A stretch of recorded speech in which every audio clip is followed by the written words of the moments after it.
बल्ली कितने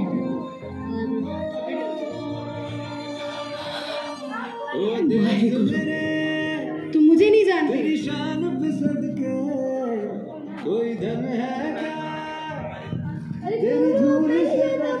मैं शहीद आजम। कौन नजम? शहीद आजम, तुम जानते नहीं हो मुझे। तुम जानते नहीं। तुम ये नहीं जानते कि मैं कौन हूँ। मैं भगत सिंह। मैंने बचपन से ही कांटों के रास्तों पे चलकर अपना सफर तय किया है। तुम्हारी उम्र में मैंने फांसी की सजा ली है। तुम्हारे लिए, इस देश के लिए, इस देश की जनता के लिए मौत कबूल की है। फांसी पर चढ़ा हूँ मैं। तुम मुझे नहीं जानते।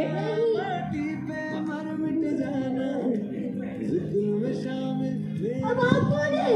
मैं पंजाब केसरी लाला लाजपत राय। मैंने 1928 में साइमन कमीशन का विरोध किया ताकि वह हमारे देश को नुकसान ना पहुंचा सके। मैंने अपने देश को गुलामी से आज़ाद करवाने के लिए ब्रिटिश सहकर्मी पुलिस साउंडर्स की हत्या कर दी ताकि वे हमसे डरकर हमारा देश छोड़कर भाग जाएं। परंतु इसी वजह से मुझ पर लाठीचार्ज हुआ और मेरी मृत्यु हो गई। परंतु मैंने अपनी मृत्यु के दौरान यह कहा था कि मेरे शरीर पर पड़ी एक लाठी ब्रिटिश सरकार के ताबूत में जड़ी एक किल का काम करेगी। परंतु मैं जिस देश के लिए शहीद हो गया, आज उसी देश के लोग एक दूसरे की ताबूत खोदने में लगे रहते हैं। मैं आधुनिक भारत की कवयित्री, भारत की कोकिला। मैंने इस देश की आज़ादी के लिए बहुत से प्रयास किए। मैंने अंग्रेजों के खिलाफ कई सारी कविताएं लिखकर स्वतंत्रता आंदोलन और साहित्य जगत में सहयोग दिया।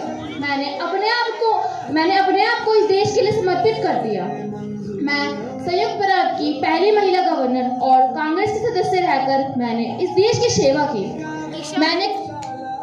मैंने कई लाख महिलाओं को प्रेरित किया शिक्षा के लिए और स्वतंत्रता आंदोलन के लिए। मैंने गांधी जी के साथ मिलकर दांडी मार्च यात्रा की और मुझे कितनी ही बार जेल जाना पड़ा, परंतु मैं इस देश के लिए गई। परंतु मुझे इस बात से दुख होता है कि मेरे देश की भाषा को क्या हो गया है, जो अक्सर एक दूसरे को नीचा दिखाने और जातिवाद करने के लिए प्रयोग होती है। क्या मैंने ऐसा भारत देश विरासत में छोड़ा था?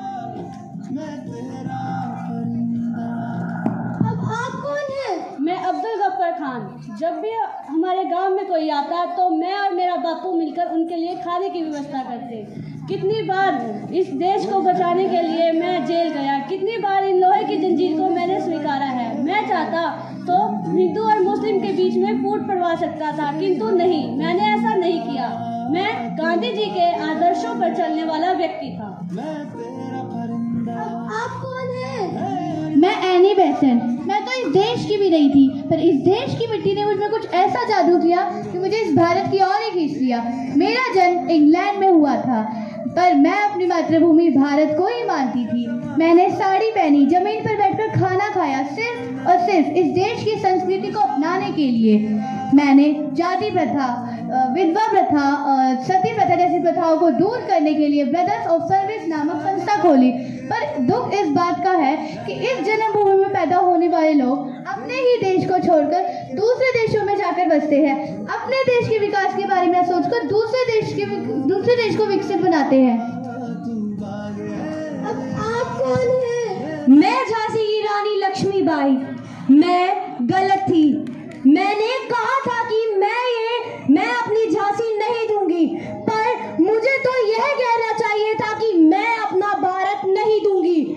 मुझे नहीं पता था कि जिन लोगों के लिए मैं लड़ रही हूँ वो इस देश की रक्षा कर पाएंगे या नहीं।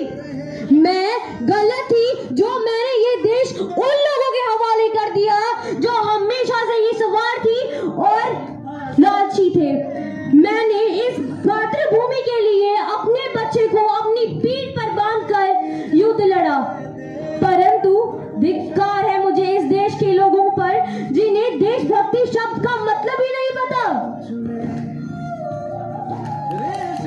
तो देखा तुमने कैसे इन लोगों ने अपनी जान पर खेलकर, अपने परिवार को छोड़कर, अपनी सुख सुविधाओं को त्याग कर तुम्हें बचाने के लिए अपना खून पसीना एक कर दिया। रात दिन इस मेहनत में लगे रहे कि तुम लोगों को आजाद भारत मिले।